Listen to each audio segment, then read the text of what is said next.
Yo le voy a topar. Hi. Hi, sweetie. Hi, beautiful. She said, please, please, no pictures. Welcome to the Skein Witch YouTube channel. If you are new here, my name is Alicia, or Allie for short. If you like talking yarn, crochet, knitting, and all things crafty, definitely subscribe to my channel and follow me, my pretty.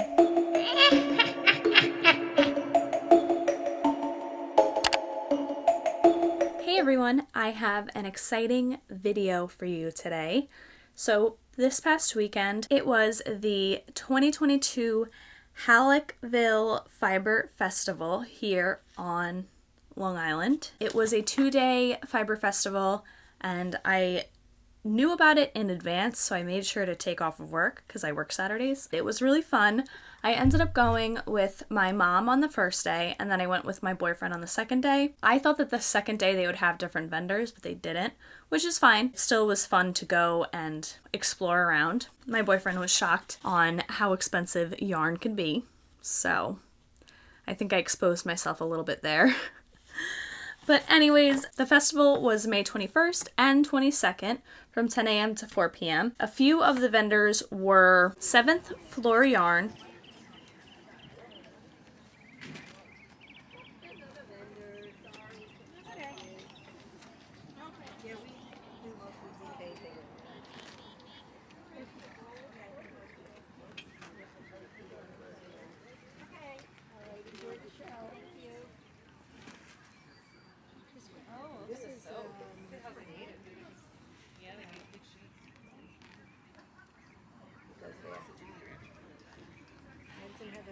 Cozy Colorworks,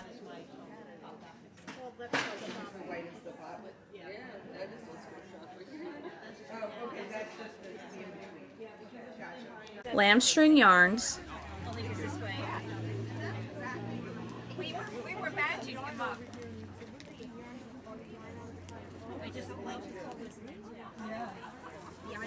I'm sorry. Red Barn Farms,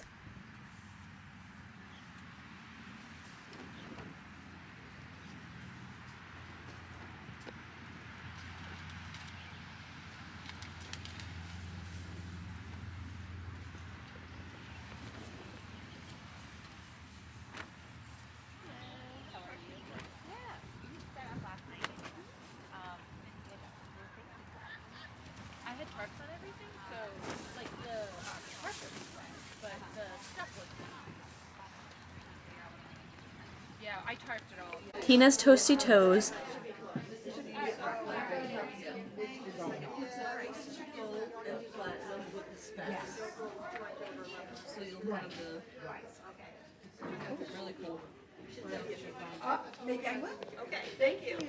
and then they also had a sheep shearing demonstration and also a llama shearing. So that was really interesting to see. The next part of the video is the sheep shearing, so definitely continue watching if you want to see that. She's not my sheep, and even if she was, she has no idea how to sit. And if anybody can make her do that, I would be so appreciative. So I am gonna have to do like a quick little wrestling move to get her in that position. I can guarantee you 50% of you are gonna gasp. And again, like I say, please feel bad for me. I'm doing all the work, she's just gonna go for the ride. So I promise I'm not hurting her, all right?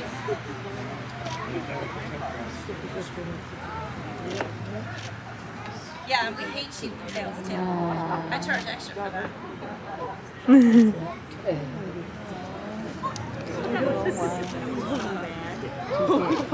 Oh, look at her belly.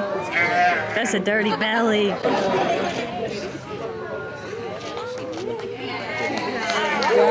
if it really wasn't that quite dramatic, she wouldn't tell me. All right, so this is the shearing stance. This is where we start. My first job, or first in order, is I always double check to make sure if it's a girl or a boy.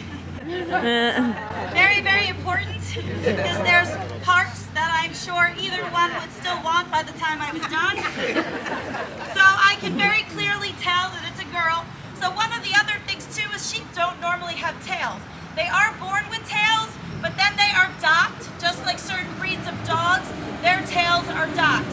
With sheep in particular, I don't know why God gave them tails, because especially when they're a girl, if you're up close, you can see how disgusting that is. Because basically you have a cotton ball right where all of the urine comes out and feces comes out, and it makes for a lovely mess.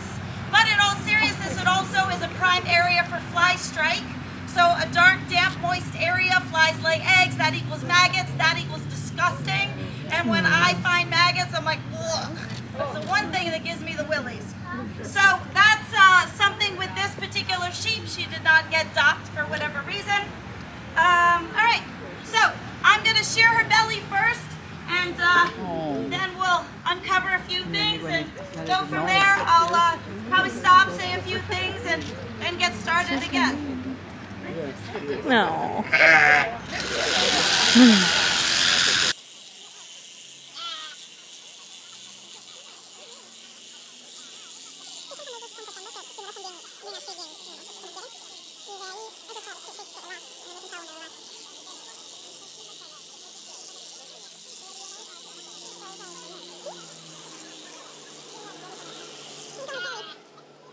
So when you shear that belly wool, you just automatically throw off to the side. Now normally I would keep going. When you're done, the fleece will still need to be skirted, which means you're still going to be going around and getting these things out of the way, but you get the belly wool out of the way because that's never going to be incorporated into what you would make from yarn. You would also never use this for yarn. She, as I'm shearing her, I can tell that she's a mix between a hair breed and a wool breed, so she has a lot of what's called kemp or hairs in her fleece. So for those of us that are knitters or fiber enthusiasts, that means there's going to be a great deal of prickle factor to her fleece if we were to use it for yarn.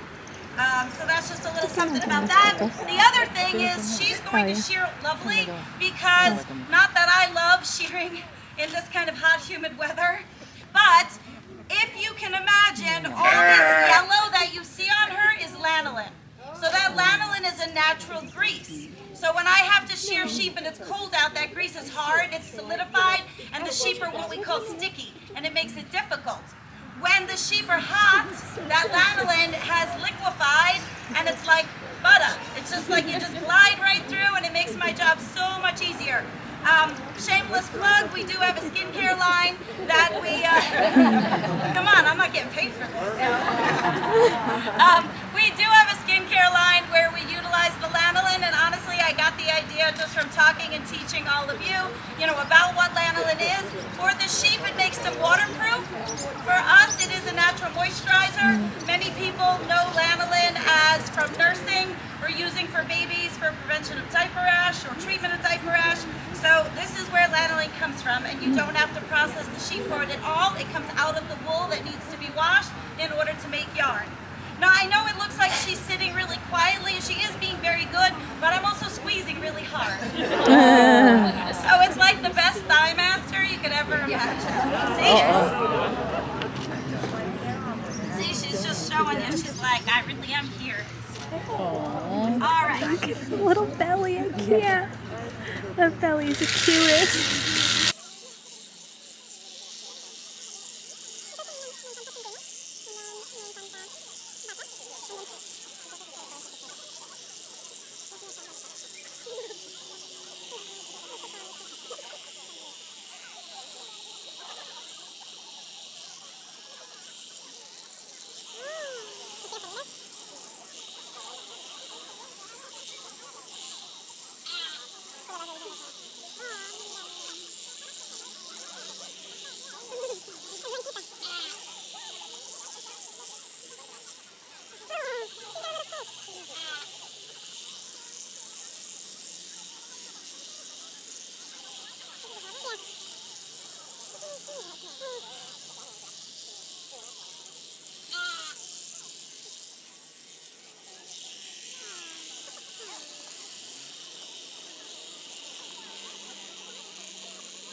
You can see all of this is all the lanolin that I'm now wearing. But she was a good girl. A little chubby, but she was a good girl. Yay! She said, how do I look?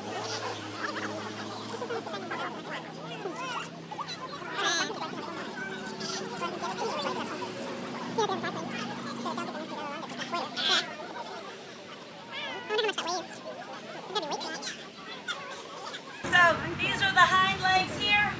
This would be the neck and the front legs up here. So next, after you have this laid out, you would do something called skirting, which means you would go around the outer edges, picking off any of the dirty spots, especially clearly what you see there. The other thing too is a lot of sheep tend to have very dirty necks because they get a lot of the hay on their necks. So you might take a section out there if it has too much VM or vegetable matter as we call it. But otherwise, the majority of the prime fleece would be around the middle section or the belly area. As you extend towards the legs, that's a little bit more of what we call bridge wool. And even probably from afar, or if you come to the sides to see it closer, you can see what we call architecture. You can see the architecture of the fleece is much different in the center versus as you get towards the legs.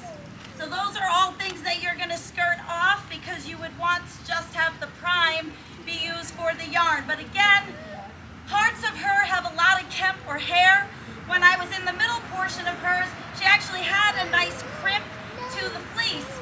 So it would just be a matter of making sure all those other parts were kind of out of the way. Thank you so much for watching this video. I hope you all enjoyed it.